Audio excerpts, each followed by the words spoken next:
On the morning of February 8th, 2024, my son sent me a text message that said, "Don't expect me to take care of you in old age. I have my own life and family." I'm Yvonne Elizabeth Cooper, 62 years old, and I live alone in a modest two-bedroom house at 1847 Cedar Lane in suburban Portland, Oregon. When I read those words, I didn't cry. I didn't call him. I didn't beg. I laughed, not because it was funny, but because after 35 years of being the perfect mother, I finally understood something. I had spent my entire life making myself small so my son could feel big. That morning, I decided to stop. If you're listening from somewhere far away, drop your city in the comments so I can see how far this has traveled. And please, stay with me until the end. It was a gray Tuesday morning, the kind of morning that makes you feel every one of your 62 years. I had just finished my morning prayer, a habit I'd kept since my husband Thomas died 8 years ago, and was walking slowly toward the kitchen when my phone vibrated on the table. I didn't rush. At my age, nothing feels urgent anymore except family. When I saw Bryce on the screen, my heart did that small leap it always did. Maybe he was checking on me. Maybe he remembered it was the anniversary of his father's death next week. Maybe he just wanted to hear my voice. I wiped my hands on my apron, another old habit, as if preparing myself to receive something precious, and opened the message. "Mom, I need to be honest with you. Don't expect me to take care of you in old age. I have my own life and family. Amanda is pregnant with our third child, and we need to focus on our future, not the past. Please understand." The coffee cup in my hand didn't fall. My legs didn't give out. I didn't collapse into a chair like they do in the movies. Instead, I felt something I didn't expect. A strange calmness, like when you finally stop pretending and just accept the truth. I sat down at my small kitchen table, the same table where Thomas and I used to plan our future, where Bryce did his homework, where I'd eaten alone for 8 years, and read the message again, then a fourth time. I kept reading it over and over, looking for an apology, or at least some sign that it was hard for him to write. But there was nothing, just a statement, clean, final, like closing a bank account. I set the phone down and looked out the window. Mrs. Patterson next door was watering her roses. The mailman was making his rounds. A crow landed on the fence and cocked its head at me as if asking, "Well, what are you going to do?" I surprised myself by laughing. It wasn't a happy laugh. It was the sound you make when you finally understand a joke that everyone else got years ago. I need to take you back 35 years so you understand what that message really meant. In 1989, I was Yvonne Miller, 27 years old, third-year associate at Morrison and Fletcher Architects in downtown Portland. I was good. Not just competent, good. I had designed a community library in Beaverton that won a regional award. I was being considered for lead architect on a major hospital renovation project, the kind of project that would make my career. Then I got pregnant with Bryce. Thomas, my husband, a gentleman who worked in insurance and never made waves, said, "We'll figure it out. You don't have to give up anything." But when Bryce was 6 months old and came down with a terrible case of bronchitis, I was at the office working on the hospital proposal. Thomas called me 3 times. I ignored them all because I was in a meeting with the hospital board. By the time I got home, Bryce was in the emergency room. He was fine. It was just a scare. But I made a decision that night. I would never choose work over my child again. I withdrew from the hospital project. I told my boss, Richard Morrison, that I needed to step back to part-time. He understood, or said he did, but I could see it in his eyes. I was no longer on the partnership track. 6 months later, I resigned completely. "It's temporary," I told Thomas, "just until Bryce starts school." But Bryce started school, and I didn't go back. He had trouble with reading, needed tutoring. Then he wanted to play soccer, needed someone to drive him to practice. Then middle school, high school, college applications. There was always something. And somewhere along the way, I stopped being Yvonne the architect and became Yvonne, Bryce's mother. I told myself it was a choice. I told myself it was love. I told myself that motherhood was the most important work anyone could do. But here's what I never told anyone, not even Thomas. I was terrified. Terrified that if I went back to architecture, I wouldn't be good enough anymore. Terrified that I'd fail. Terrified that the gap in my resume would be too big. that the industry had moved on without me, that I'd proved to everyone, and myself, that I was just mediocre after all. It was easier to be noble, easier to sacrifice, easier to say, I gave it up for my son, than to say, I was afraid to find out if I was really talented. Thomas knew. God bless him, he knew. 3 days before he died, February 15th, 2016, of a sudden heart attack at age 54, he held my hand in the hospital and said something I didn't understand at the time. Yvonne, he whispered, his voice weak. Don't let Bryce carry your unlived life. I said, what do you mean? But he was already fading. He died 2 hours later. I didn't understand what he meant until 8 years later, sitting at my kitchen table, reading that text message from my son. I didn't respond to Bryce's message that morning. Instead, I did something I should have done years ago. I started paying attention. That afternoon, I called my best friend Rachel Morrison, the same Rachel who'd been my colleague at Morrison & Fletcher 40 years ago. She'd gone on to become a partner. We'd stayed close despite my choices, and she never once made me feel small for walking away. Rachel, I said when she answered, I need to ask you something, and I need you to be honest.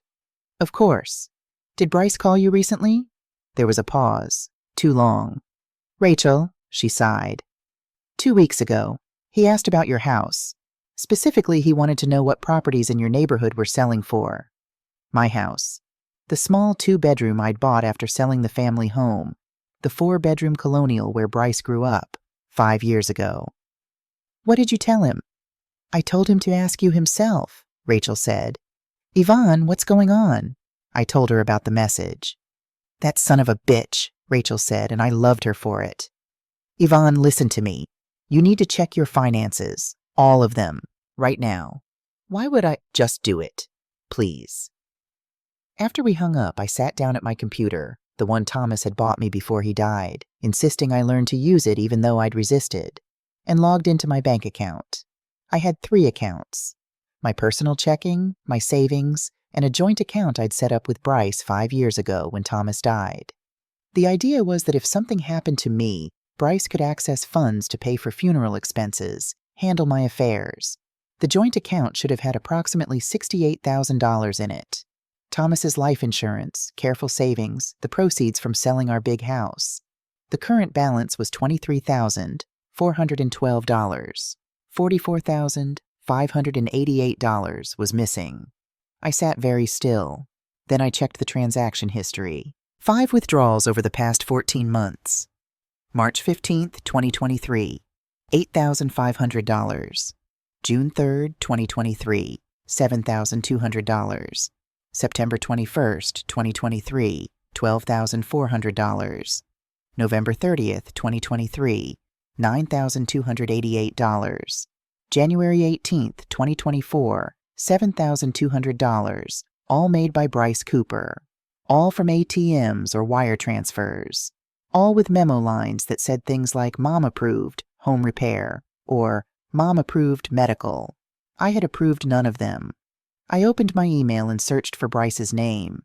I found an email from 3 years ago, October 14th, 2021, with the subject line, Quick question about inheritance. I deleted it without reading it carefully at the time, but Gmail had saved it. Hey Mom, hypothetical question.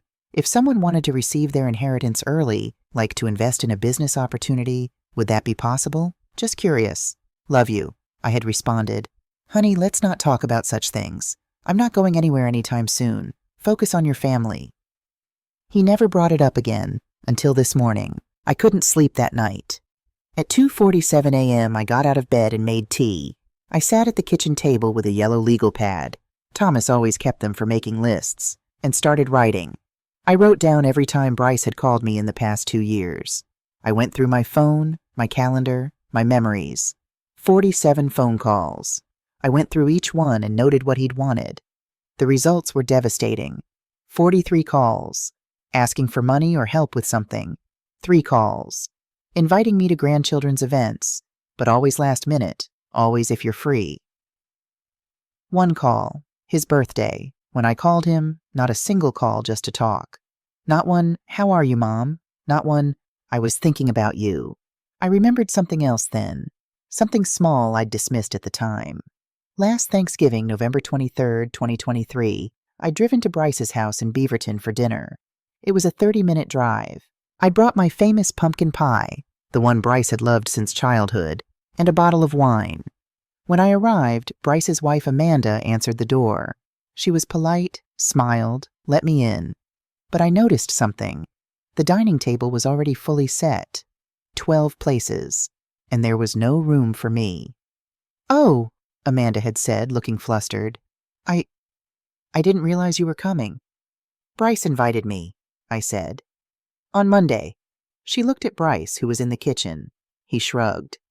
"I thought I told you it was family only this year, Mom. You know, just Amanda's parents and us."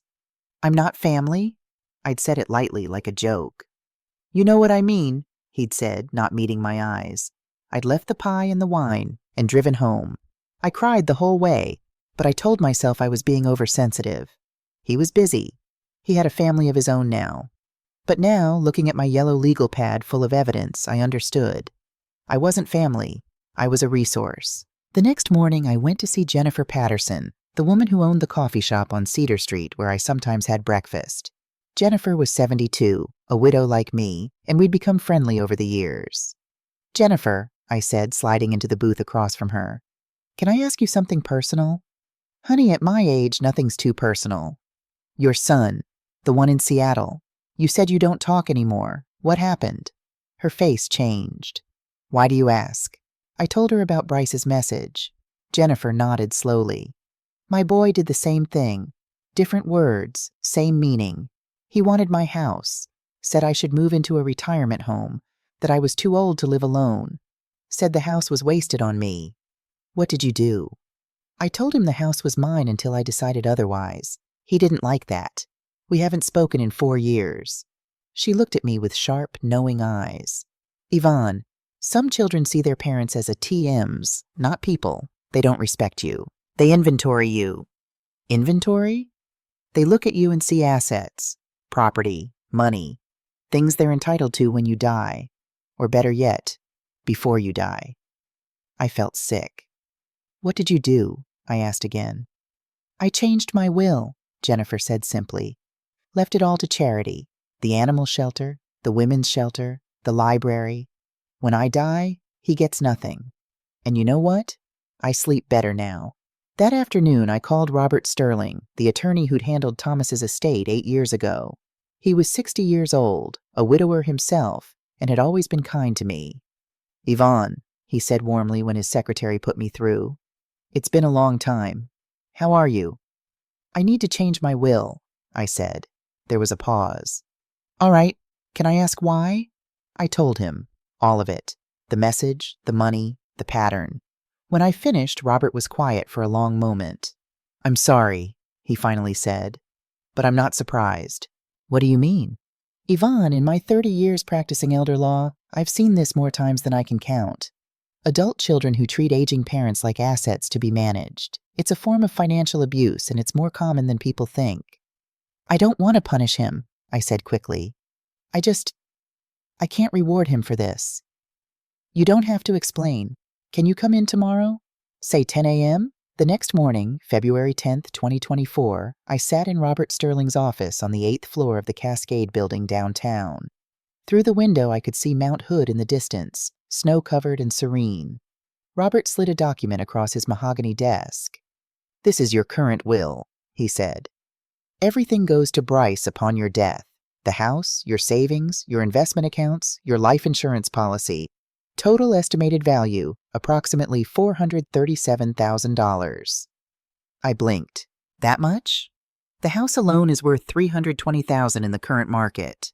Your savings, investments, and Thomas's life insurance policy that's been growing make up the rest. You've been frugal, Yvonne. You've lived modestly. It's added up." $437,000. Money I'd saved by never going out to eat, never taking vacations, never buying anything for myself. Money I'd hoarded like a dragon, thinking I was being responsible, thinking I was building something to leave my son. Money he was already counting as his. "I want to change it," I said. Robert pulled out a fresh legal pad. "Tell me what you want." I took a deep breath. 40% to charity, The Portland Women's Shelter, the Oregon Food Bank, and the Beaverton Public Library, the one I designed before Bryce was born. Robert wrote it down.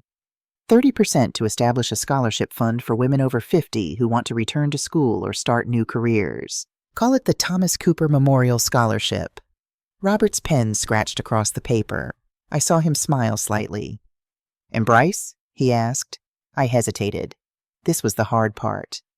30% to Bryce, I said slowly, but only if I die after the age of 85, and only if he has personally cared for me for a minimum of 2 years prior to my death. Not financially, physically, visits, phone calls, presents, real care.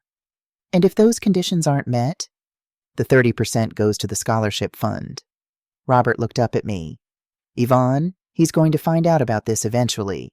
Are you prepared for that? I thought about the text message. Don't expect me to take care of you in old age. Yes, I said. I'm prepared. There's one more thing, Robert said. The joint account, the one he's been taking money from. What about it? You can close it, today. Transfer everything back to your personal account. He has no legal claim to that money. You're both co-signers, but it's your funds. Won't he be angry? Yvonne, Robert said gently, he's already taken $44,000 without asking. How much angrier can he get? He had a point. Do it, I said. Robert made a phone call. By 11:30 a.m., the joint account was closed.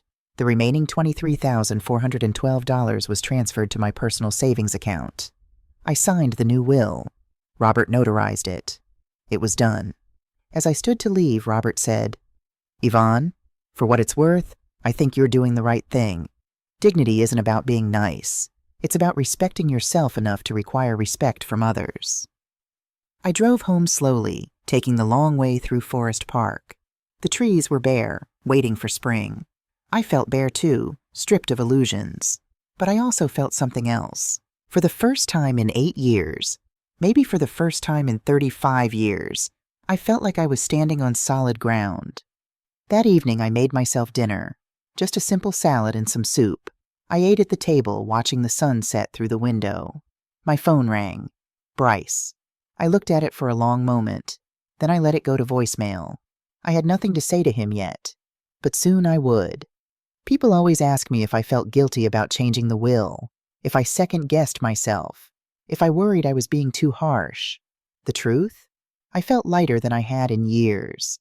For 7 days after my meeting with Robert Sterling, I waited for the regret to hit. Waited to feel guilty. Waited to doubt myself. It never came. Instead, I felt something unfamiliar. Clarity, and with it, a quiet strength I didn't know I had. Bryce called 4 more times during that week. I didn't answer. He left 2 voicemails, both asking me to call him back, neither saying why, neither apologizing. I deleted them. On February 17th, a Saturday morning, I was in my garden planting early spring bulbs when I heard a car pull into my driveway.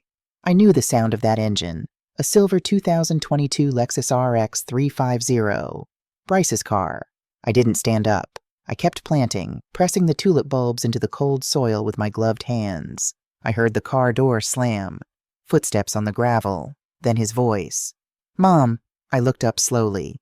Bryce stood on my walkway, and I took a moment to really see my son, perhaps for the first time in years without the filter of motherly love softening everything. He was 35 years old, 6 feet tall, with his father's brown eyes and my dark hair, now threaded with premature gray. He wore an expensive navy peacoat, dark jeans, leather boots that probably cost $300. On his left wrist, a Rolex Submariner watch, the steel and gold model. Retail price, approximately $15,000. I knew this because Thomas had wanted one for years but never bought it. Too expensive, he'd said. Impractical. Hello, Bryce, I said calmly, turning back to my bulbs. We need to talk. About what? Don't play dumb, Mom. His voice was tight, controlled anger barely contained. You changed your will. I placed another bulb in the soil. How do you know that? The bank called me, said the joint account was closed. Then I talked to Dad's old lawyer. You called Robert Sterling? I looked up sharply. He can't discuss my legal matters with you. That's privileged. I didn't talk to him directly. His secretary... Look, that doesn't matter. Bryce ran a hand through his hair. What matters is, you changed everything without even discussing it with me. Discussing it?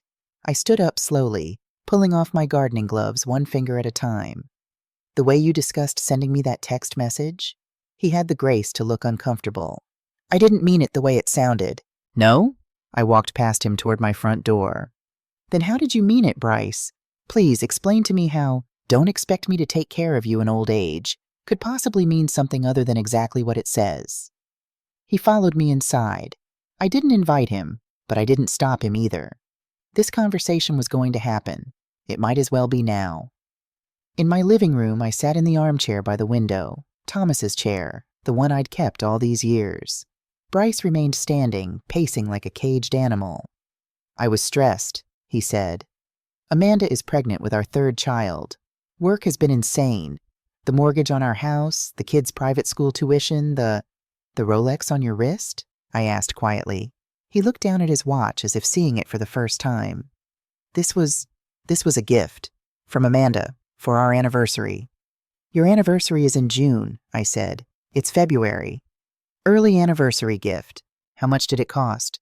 That's not $15,000, I said. Give or take. While you're too stressed to take care of your mother in her old age, you're wearing $15,000 on your wrist. His face reddened. You don't understand. That's different. Is it? I stood up and walked to my desk. I pulled out a folder, the one I'd been assembling all week, and opened it. Let me tell you what I understand. I pulled out the first document, bank statements from our joint account. March 15th, 2023. You withdrew $8,500. The memo said Mom approved. Home repair. What home repair, Bryce? The roof. Your roof is fine. I was at your house for Thanksgiving. I looked up. I pulled out the second statement. June 3rd, $7,200. Mom approved. Medical. Medical for whom? He said nothing. September 21st, $12,400. November 30th, $9,288. January 18th, $7,200. I spread the statements across the coffee table like a hand of cards. $44,588 total. I approved exactly $0 of this. You put my name on that account. Bryce's voice rose. You said it was for emergencies. My emergencies, I said quietly. Not yours. What did you need, Bryce? I walked closer to him. What did you need that was more important than asking? More important than honesty? He turned away from me, and that's when I saw it. The slight tremor in his hands, the way his jaw clenched. This wasn't just anger. This was fear. Bryce, I said more gently. What's going on? Nothing. Don't lie to me. Not anymore. He was quiet for a long moment. Then he pulled out his phone, tapped a few times, and thrust it at me. On the screen was an email dated January 31st, 2024, just over 2 weeks ago. The subject line read, Urgent, margin call, account number 847293. I didn't understand all the financial jargon, but I understood the number at the bottom, $127,400 OWED. What is this? I asked. Bryce's voice was hollow. Cryptocurrency. I invested in cryptocurrency 18 months ago. Bitcoin, Ethereum, some altcoins I thought would. A friend from college said he'd doubled his money in 6 months. I thought, you lost money. Not lost. Not exactly. It's complicated. The market crashed and I had borrowed on margin, which means I was using leveraged positions, and when the value dropped below a certain threshold, the platform demanded I either deposit more funds or they'd liquidate everything at a massive loss. I stared at my son. Explain it in English. He sat down heavily on my couch, put his head in his hands. I gambled with money I didn't have, and I lost. A lot. How much? Including the margin call? About $127,000. The room tilted slightly. I sat down. $127,000, I repeated. Does Amanda know? No.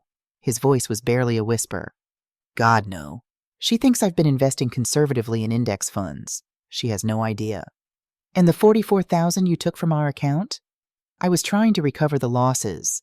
I thought if I had enough capital to wait out the downturn. He looked up at me and I saw tears in his eyes.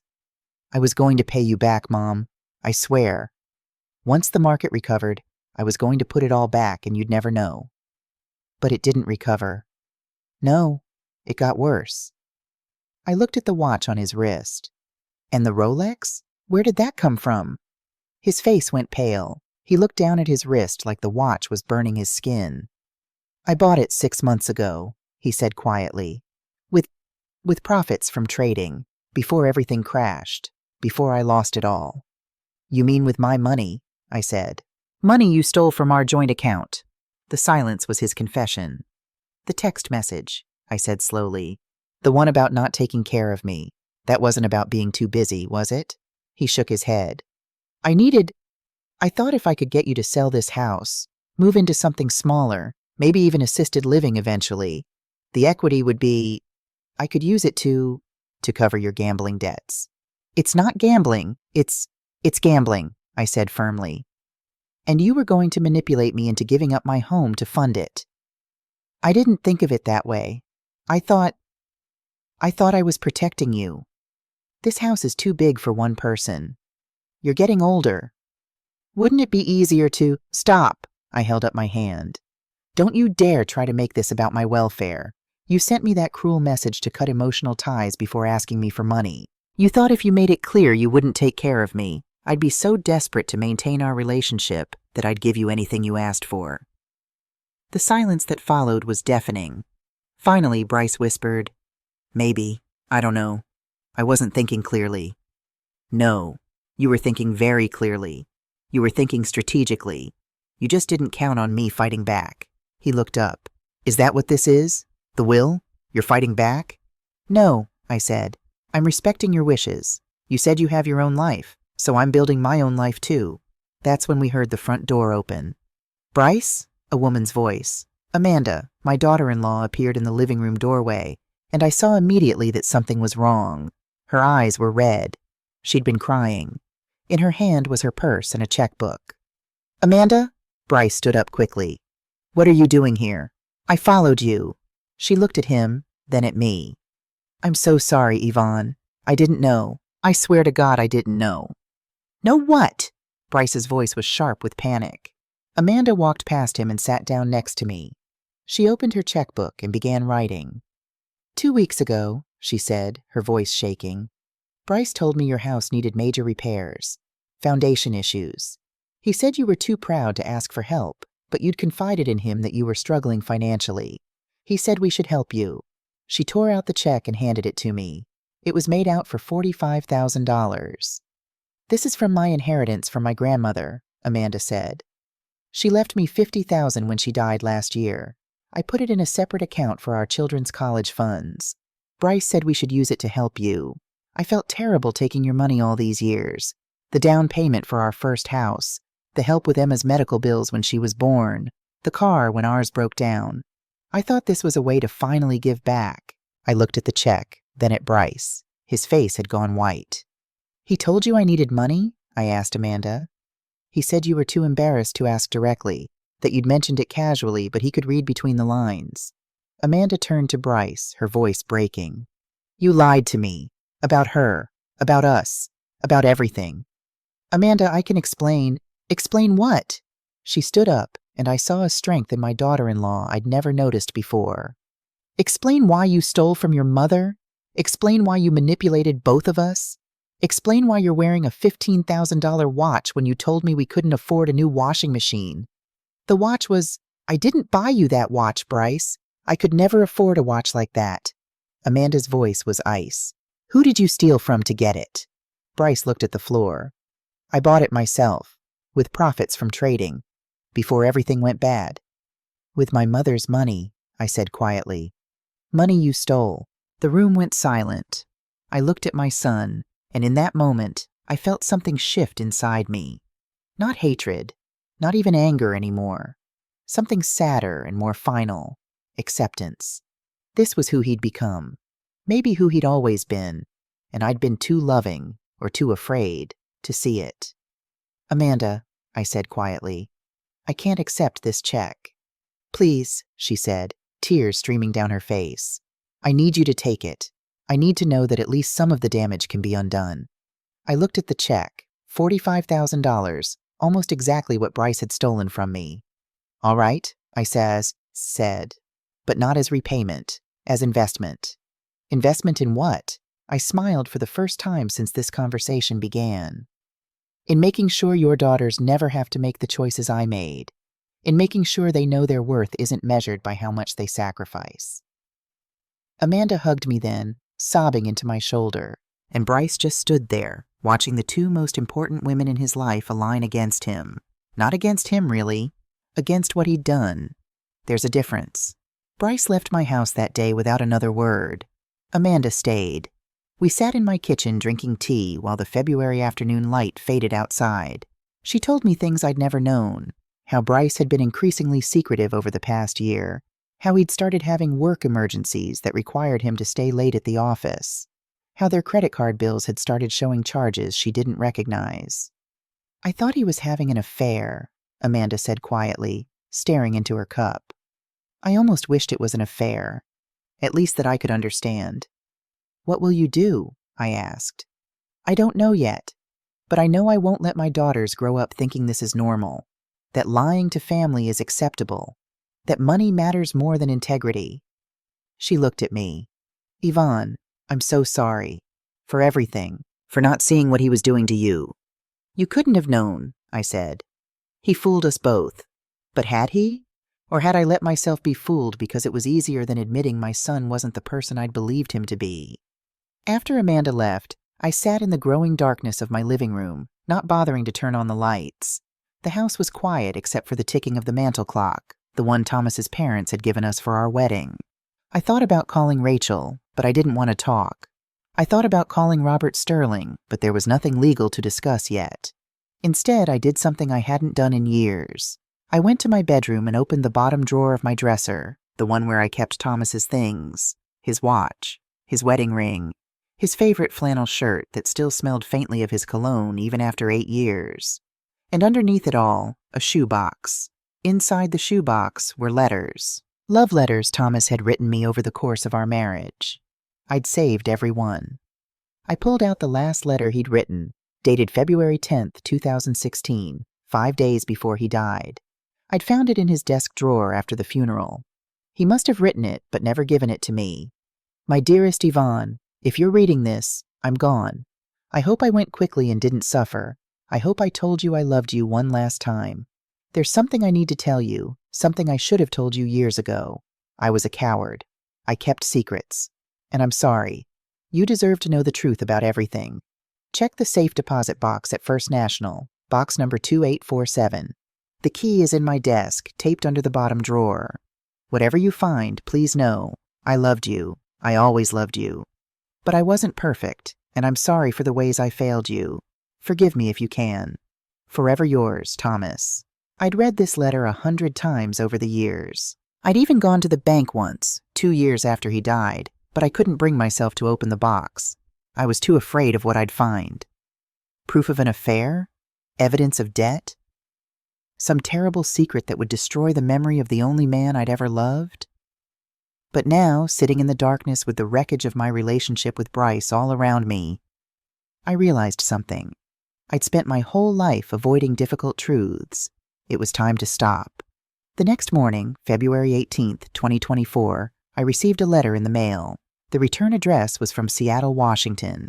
The name, Sarah M. Kim. I didn't recognize it.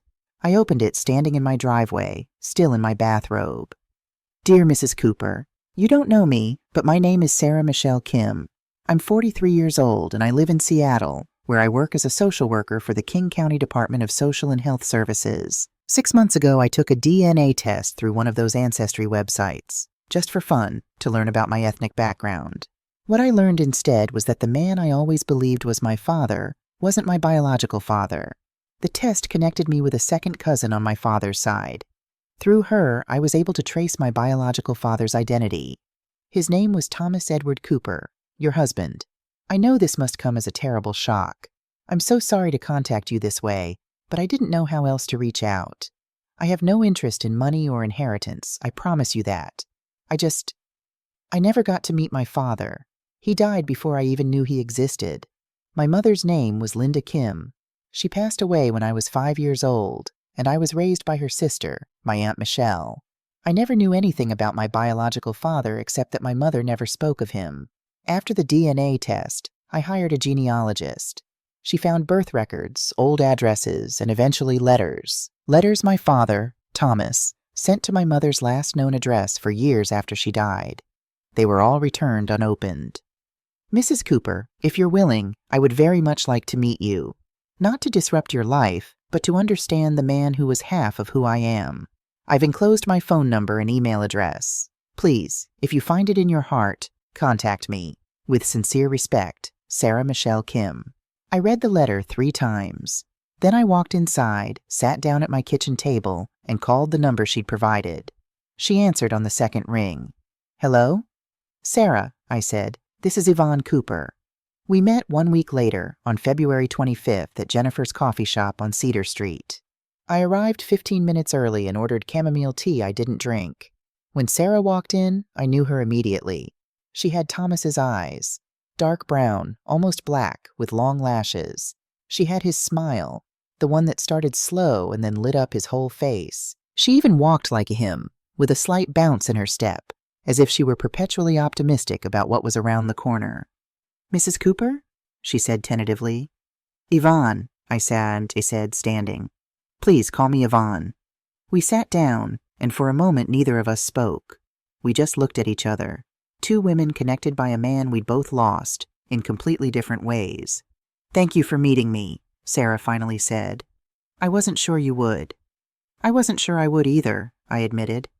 But I needed to know. Sarah reached into her bag and pulled out a worn manila envelope. I brought copies of everything the genealogist found. Birth certificate, letters, photographs. I thought you should have them. She spread the documents across the table. The first was a birth certificate dated June 14th, 1981. Mother, Linda Marie Kim.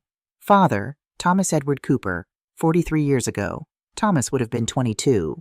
We didn't meet until he was 25. The second document was a court order from September 1981, granting full custody to Linda Kim's mother, Margaret Kim. Thomas's parental rights weren't terminated, but he wasn't listed as having custody. Then came the letters.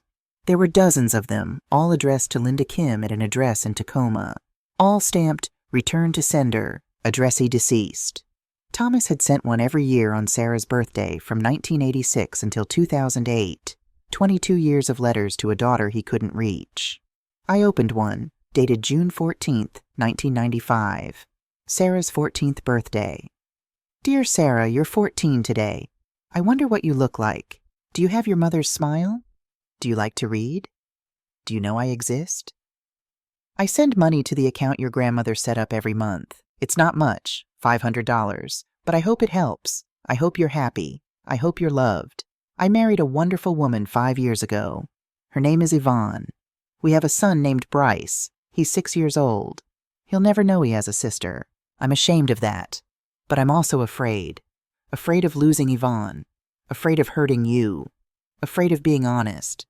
I'm a coward, Sarah. I'm sorry. Happy birthday, your father. I felt tears sliding down my face. He sent money? I whispered. $500 a month until I turned 18, Sarah said. My Aunt Michelle told me about it after I found out the truth. She thought it was from a scholarship fund my mother had set up. She had no idea it was from him. $6,000 a year for 18 years. $108,000. Money I'd never known was missing because Thomas had always handled our finances. There's one more, Sarah said quietly, sliding a final letter across the table. This one was different. It wasn't returned. The genealogist found it in your husband's safe deposit box. My hands shook as I opened it. It was dated February 12th, 2016, 3 days before Thomas died. To my daughter Sarah, I'm 61 years old, and my heart isn't what it used to be. My doctor says I need to make changes, lose weight, reduce stress, take medication. I'm not good at any of those things. I'm writing this in case I don't have time to say it in person, which is likely since I've never had the courage to find you. I loved your mother, Linda. We were young and stupid and thought we could make it work. When she got pregnant, I wanted to marry her. She said no. Her family didn't approve of me. I was white, I had no money, no prospects. They were right. When you were born, I held you once. Just once. You were perfect. You had my mother's nose and your mother's beautiful eyes. Then Linda's family took you, and I was too young and scared to fight them. I sent money. I wrote letters. I told myself that was enough. It wasn't. When Linda died, you were only 5. I thought about trying to get custody. But by then I was married to Yvonne. We had Bryce. I was building a life. And I was still a coward. I never told Yvonne about you. That's my greatest shame. If you ever read this, please know I loved you. I thought about you every single day. Every birthday, every Christmas, every milestone I missed. And if you ever meet Yvonne, my wife, the woman who deserved so much better than me, please tell her I'm sorry. Sorry I wasn't brave enough to be honest. Sorry I asked her to live a lie without even knowing she was living one. You deserved a father who fought for you. Yvonne deserved a husband who was honest. I was neither. But I loved you both. I hope that counts for something. Thomas Edward Cooper. I set the letter down and covered my face with my hands. Jennifer appeared at our table with a box of tissues. She didn't say anything, just squeezed my shoulder and left. I'm so sorry, Sarah said. I shouldn't have. No, I said, looking up. No, I needed to know. All these years, I thought Thomas was perfect. I put him on a pedestal. I used him as an excuse not to live my own life because that's what Thomas would have wanted. I laughed through my tears. He was just a man, flawed and scared and imperfect, just like the rest of us. Sarah reached across the table and took my hand. He loved you. That comes through in every letter he wrote. He loved you desperately. I know, I said.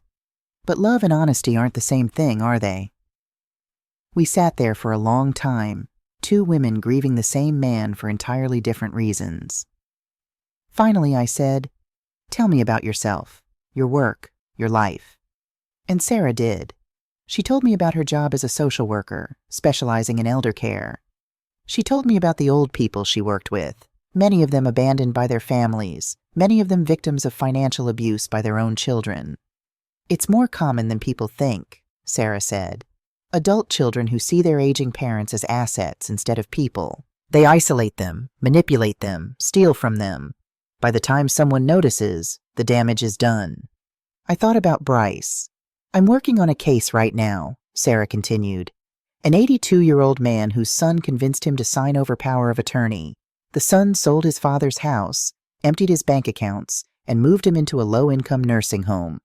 By the time we found out, the son had disappeared with $400,000. What happened to the father? He died last month, Sarah said quietly. Alone. His son didn't even come to the funeral. I felt something crack inside my chest. That could have been me, I whispered. Sarah squeezed my hand. But it wasn't. You were smarter. You fought back. 3 months later, spring came to Portland. Cherry blossoms on the trees, daffodils in gardens, longer days. The world was waking up, and so was I. I started seeing Sarah regularly. Once a week, we'd meet for coffee or lunch. She told me stories about Thomas I'd never known, stories she'd pieced together from old friends of her mother's. I told her about the Thomas I knew, the man who sang off-key in the shower and always burned the pancakes on Saturday mornings. We built a relationship slowly, carefully, like 2 people learning a new language. I also started working again. Rachel Morrison called me in early March with a proposal. Yvonne, how would you feel about consulting on a project? We're designing an affordable housing complex for seniors, and I need someone who understands what it's like to be 60+ and living alone. I said yes. For the first time in 35 years, I sat at a drafting table. My hands remembered things my mind had forgotten. The angle of a pencil, the weight of a straight edge, the satisfaction of seeing an idea take shape on paper. I designed a community center for the housing complex, a place where elderly residents could gather, take classes, support each other. I called it the Thomas Cooper Community Center, not because he deserved it, but because he'd taught me an important lesson. Even imperfect love can leave something beautiful behind. Then on May 3rd, 2024, a Friday afternoon, there was a knock on my door. I opened it to find Bryce standing on my porch. He looked different, thinner, older. He wasn't wearing the Rolex. He wore a simple button-down shirt and jeans, and he held 3 children by the hand. Emma, 8 years old, Lucas, 5, and a baby, tiny Olivia, just 2 months old. "Hi, Mom," Bryce said quietly. I looked at him, then at my grandchildren. Emma smiled shyly at me. Lucas hid behind his father's leg. "Hello, Bryce," I said. "I know I don't have the right to ask," he said, "but could we talk, please?" I looked at my son for a long moment, then I stepped aside and opened the door wider. "Come in." We sat in my living room, the children on the floor with coloring books Amanda had wisely packed, Bryce and I in chairs across from each other. "I sold the house," Bryce said without preamble. "The big one in Beaverton. We moved into a rental, 3-bedroom, 15 minutes from here." I didn't say anything. "I sold the Lexus. We have a used Honda Civic now. I sold the watch. Got $8,000 for it. Less than half what I paid, but still. I've been going to Gamblers Anonymous twice a week. Amanda and I are in couples therapy every Thursday." "Why are you telling me this?" I asked. "Because I need you to know I'm trying," he said. His voice cracked. "I'm trying to be someone worthy of being your son again." "Bryce, wait. Please let me finish." He took a deep breath. "I met Sarah." I sat up straighter. "What?" "Amanda insisted. She said if I was going to rebuild trust with you, I needed to start by meeting the sister I never knew I had. We met 3 weeks ago, at a coffee shop in Seattle. And? She told me about her work, about the people she helps. She told me about one case, an old man whose son stole everything from him and left him to die alone." Bryce's eyes filled with tears. "Mom, I saw my future in that story. I saw what I could have become if you hadn't stopped me." He wiped his eyes roughly. "I'm not asking for forgiveness," he said. "I don't deserve it. I'm not asking for the money back either. I know the will has changed. Amanda told me I don't deserve anything, and she's right. But I'm asking for a chance to prove I can change, a chance to be a real son, a chance to let Emma and Lucas and Olivia know their grandmother." I looked at my grandchildren. Emma had drawn a picture, a house with flowers and a smiling sun. She held it up to show me. "That's beautiful," I said. "It's your house, Grandma," Emma said. "Daddy said we're going to visit you every week if you say it's okay." "Every week?" I looked at Bryce. "Every week is a commitment." "I know. Not when it's convenient. Not when you need something. Every week." "Yes?" "And therapy. You stay in therapy." "I will." "And Gamblers Anonymous." "I'm 30 days sober from trading. I haven't looked at a crypto exchange in a month." I stood up and walked to the window. Outside, the cherry tree in my front yard was in full bloom, pink blossoms against a blue sky. "The will stays as it is," I said without turning around. "If you're here, really here, for the next few years, we'll talk about our relationship, not your inheritance. I understand. I can't trust you yet," I continued. "Trust has to be earned back. It could take years." "I know. But I'm willing to try." I turned to face him. "Not for you, for them." I nodded toward the children. Bryce stood up, and for a moment I thought he might try to hug me, but he didn't. He just nodded. "Thank you, Mom. That's more than I deserve." "Yes," I said. "It is." 6 months later, on November 9th, 2024, the Thomas Cooper Community Center officially opened its doors. It was a sunny Saturday afternoon, unseasonably warm for November in Portland.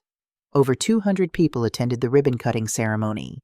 I stood at the podium in front of the building I'd designed, a beautiful, accessible space with wide hallways, natural light, a community kitchen, and a library filled with large print books. Rachel stood to my left, Robert Sterling to my right. Sarah sat in the front row next to Amanda and the 3 children, and Bryce stood near the side, holding Olivia in his arms. I cleared my throat and began. "I spent 35 years being the perfect mother," I said.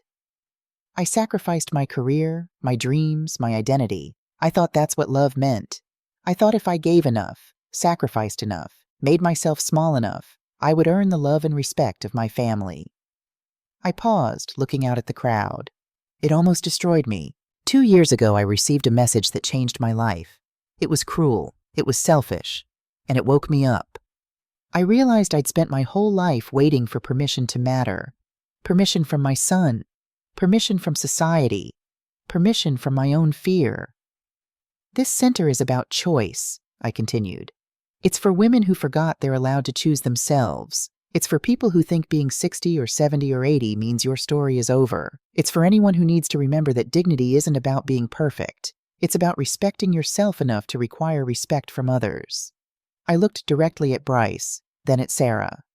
I named this center after my husband, Thomas, not because he was perfect, but because he taught me, even after he was gone, that imperfect people can still leave something beautiful behind. And because he would want me to say this: it's never too late to tell the truth. It's never too late to change. And it's never too late to choose yourself. The applause was warm and genuine. Afterward, Bryce approached me slowly, Olivia still in his arms. "Mom," he said, "I'm proud of you." I looked at my son, really looked at him. I saw the work he'd done, the weight he'd lost from stress, the gray in his hair, the humility in his eyes. But I also saw something else. Consistency. For 6 months, he'd kept his promises. Weekly visits, therapy, Gamblers Anonymous. He was trying. "I'm proud of me too," I said, "and I'm proud of you for trying." He smiled, tentatively, hopefully, and for the first time in 2 years, I smiled back. Sarah walked over and stood beside us. "This is beautiful, Yvonne. Thomas would be proud." I looked at both of them, the son I'd raised and the daughter I'd never known I had, and felt something I hadn't felt in a very long time. Not closure, exactly, but peace. That evening, as the sun set over Portland, I sat in my garden with a cup of tea. Sarah had stayed late to help clean up, and we'd laughed together while washing dishes, something I never thought I'd do with Thomas's daughter. My phone buzzed. A text from Emma. "Thank you for the drawing lesson today, Grandma. I love you." I smiled and texted back a heart emoji, something Rachel had taught me to do. Then I looked up at the sky, where the first stars were beginning to appear. "Well, Thomas," I whispered to the universe, "I finally did it. I built something. Not just a building, but a life. My life." The evening breeze rustled the leaves of the cherry tree, and somewhere in the distance I heard children laughing. I learned something important at 62. Endings aren't always sad. Sometimes they're necessary. Sometimes you have to let go of the old story before you can write a new one. The greatest victory wasn't revenge. It wasn't even justice. It was peace. And as I sat in my garden, surrounded by flowers I'd planted with my own hands, watching the stars come out one by one, I finally understood what Thomas had meant all those years ago. Don't let anyone, not even love, carry your unlived life. Live it yourself. I took a sip of my tea and smiled. At 62, I was finally learning how.